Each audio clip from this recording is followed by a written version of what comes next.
Alright, today's project is going to be installing a backup camera. I'm going to do mine up high, only because I have plans for dual swing outs on this, and having the camera here would probably impede the view of the camera, and I'd rather have it up high.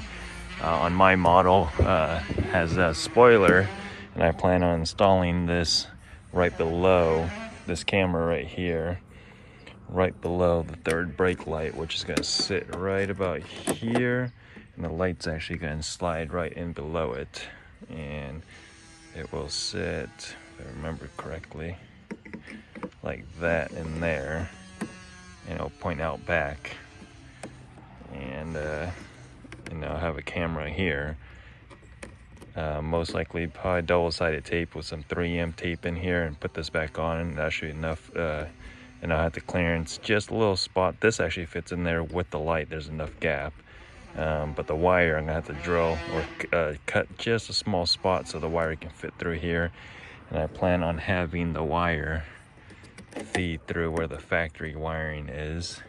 There's enough space in here for the wires. You can see the size of this, and the size of this hole here is a lot bigger. And then with this grommet here, this felt here, I might have some more I can add to it if I need it to. And I ran the wire through how the original lighting went. I'm gonna drop it in through this hole, and then run everything up to the front. And to fish this through, this wasn't too bad. I use a coat hanger, and I taped the one end of the wire to it. If you want to use it to do it a little bit easier, I had extra wire out where it was just taped here and extra wire here. And once you fish it through, this rod's so stiff it wants to stay on the top half of this. But once you can get to here, the wire's gonna be dangling. You'll be able to grab the wire. And I taped it kind of loosely, and I just pulled on the wire and pulled this back, and allowed the rod to go back out, and left my wire here. Now that you have the wire in place, you can use that to fish, your RCA or your video wire and the power wire through.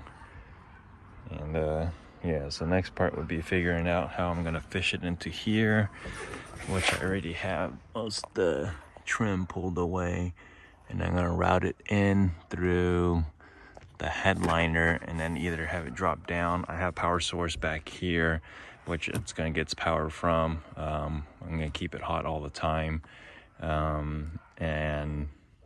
or actually I don't know yet. Might put it on a remote switch up front, and then run the video feed from down here all the way to the front, where I already have the these are the video inputs here. And then I might run an extra wire back there to trigger the camera, so it's not always hot all the time. And then I bought a full-on replacement mirror.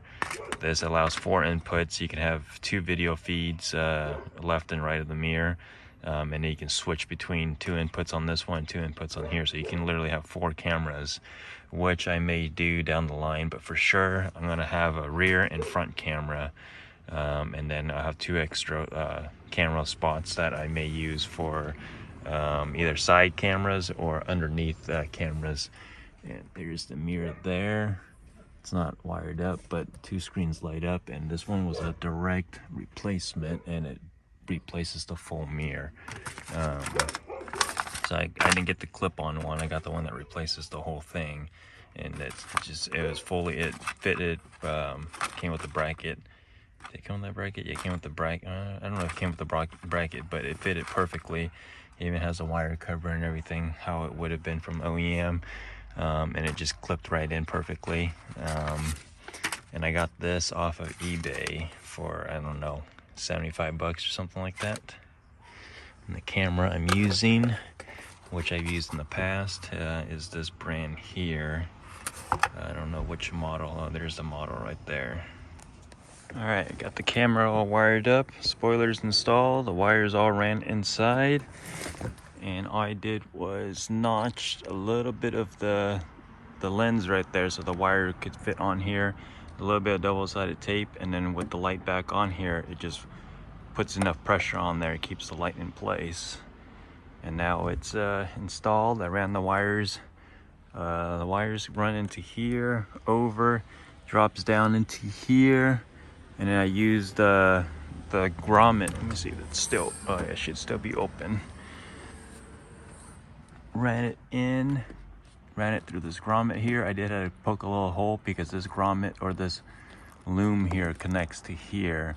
So I had to poke a little hole, really small hole, it's rubber. Ran the wire through here, into here, dropped down into here, out to the side.